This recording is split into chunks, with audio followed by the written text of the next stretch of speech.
SI joint irritation is a very common reason that most people come into manual therapy. As a manual osteopath, I see that very frequently. Now, these series of exercises that we're going to give you from the Aldoa exercise method I've watched over many years be very effective at helping people not end up at a treatment table, and it gives them tools to self-empower their recovery at home or after workouts or when they're dealing with acute pain.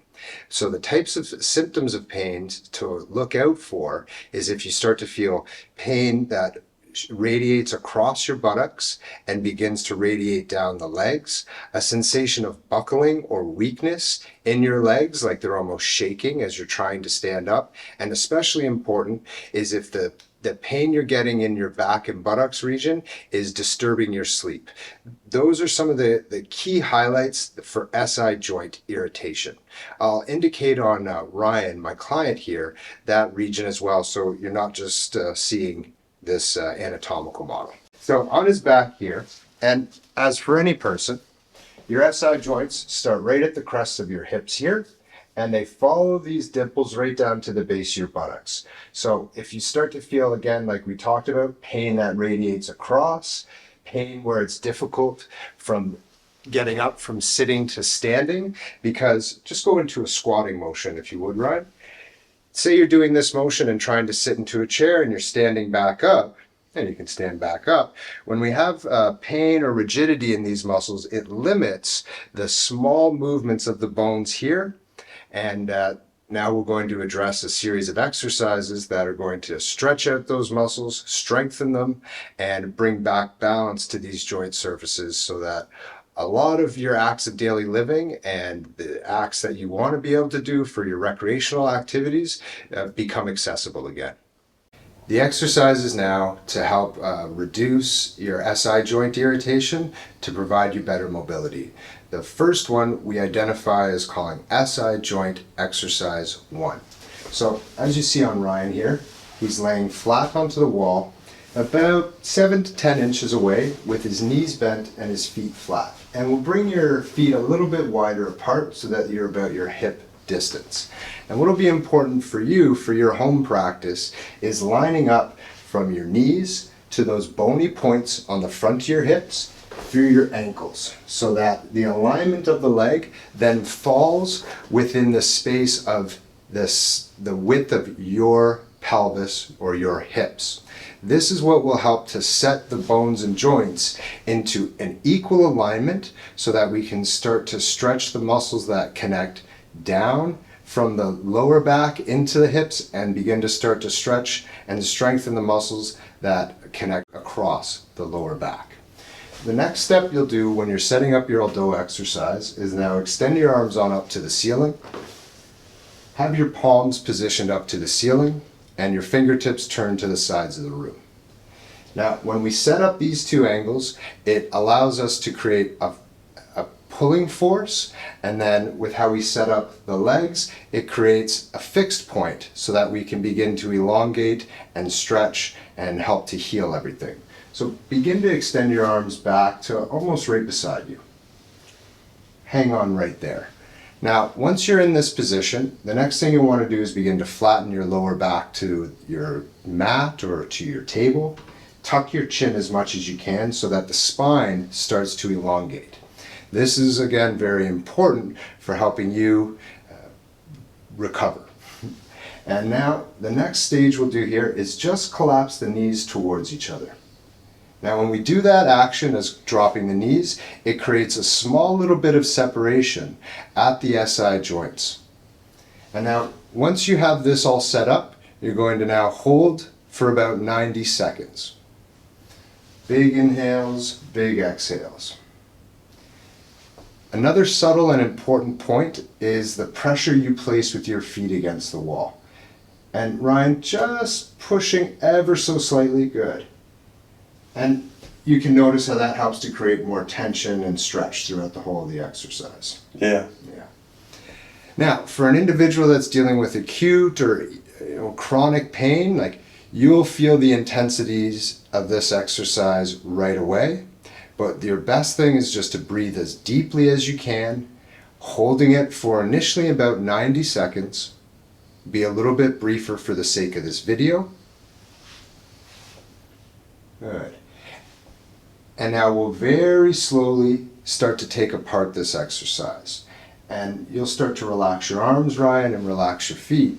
Now, why I underscore with these exercises to always take them apart slowly is because, you know, in between all our muscles, we've got little nerves and that are telling us whether we're in pain or not in pain. And when we're stretching all those out, you'll feel very relieved and less pain, but you don't want to just let the position rebound back together, because then it squishes back on all those little nerves again.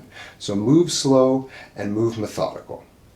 And we'll now set up for our second exercise for the SI joint. So pretty much the same position, but you'll bring your legs right beside each other, Ryan. And then you're going to keep the front of your feet glued to the wall, but you're just going to lift your heels off just a few millimeters. Perfect.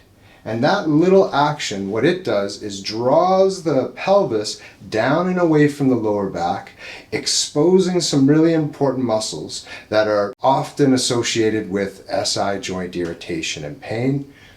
Now, again, the arm position will remain the same. We'll extend the arms up, palms up, and start extending the arms back to your direction of comfort. Again, flattening the lower back and the neck. Perfect. Now again, for an individual that's dealing with actual pain or SI joint irritation, you might notice that as soon as you bring your arms even just to here, you begin to feel a very intense sense of relief and stretch and relaxation in the body. And that's because a big group of muscles, which is called your lats, connects all the way down into your pelvis. And depending on how much they're involved with your particular issue, their stretch, their availability, good stuff, will help to just heal you. Because the thing to understand is pain is a symptom, right? What we're trying to figure out is what the root of your issue is that's causing your pain. And that might have to do with this big muscle group and how it connects to the lower back. And again, once you have that set up, you're going to hold this for about 90 seconds initially. Think about 10 to 12 really big inhales and exhales. How you doing, Ryan? Good. Good stuff. Subtleties that you always want to check in with is creating these tight alignments through the arms and the wrists. Because what the body is composed of is what are called chains of fascia or chains of muscle.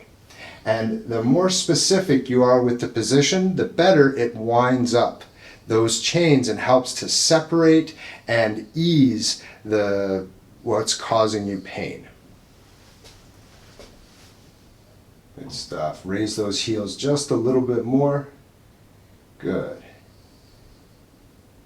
And then again, once you've completed your set of breath, we're just going to very slowly, and I underscore slowly, relax the arms, relax the feet.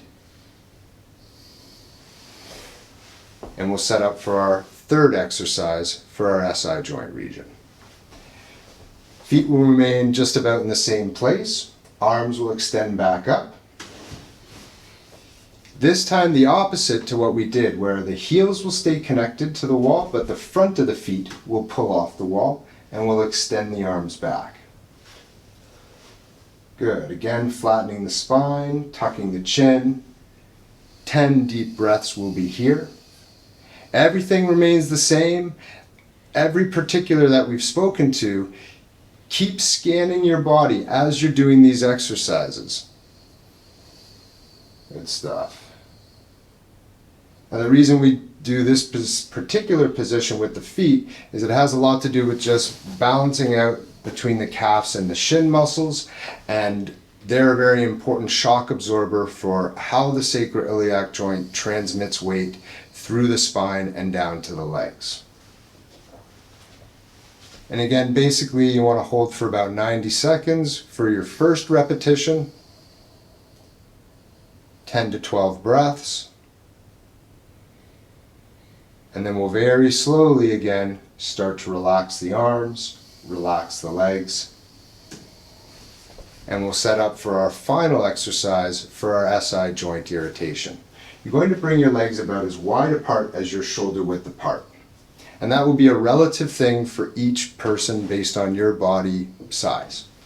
And then from there, you're just going to slightly turn your feet out as if your left foot is pointing to kind of 1 o'clock, right foot is pointing to 1 o'clock, and left foot is pointing to 11 o'clock. Good. Tucking the chin, flattening the back, we extend the arms back up and extend the arms back to your position of comfort. With this particular exercise, it helps to stretch out and balance out really important muscles that connect at the front of our pelvis between our legs that are very integral to just good mechanics of our bones and our joints. And the same as all the previous exercises, initially we want to hold for about 90 seconds, about 10 to 12 breaths. And you'll find that as you go through repetition over repetition, the range of motion becomes easier in the arms, the distance, the stretch, the feeling of relaxation and ease in the body becomes more noticeable. And we'll just slowly relax the arms, legs, and the position of a whole. And that'll conclude the initial video exercises for the SI joint. Also refer to the instruction manual that will be connected with these videos for the additional exercises. Cheers.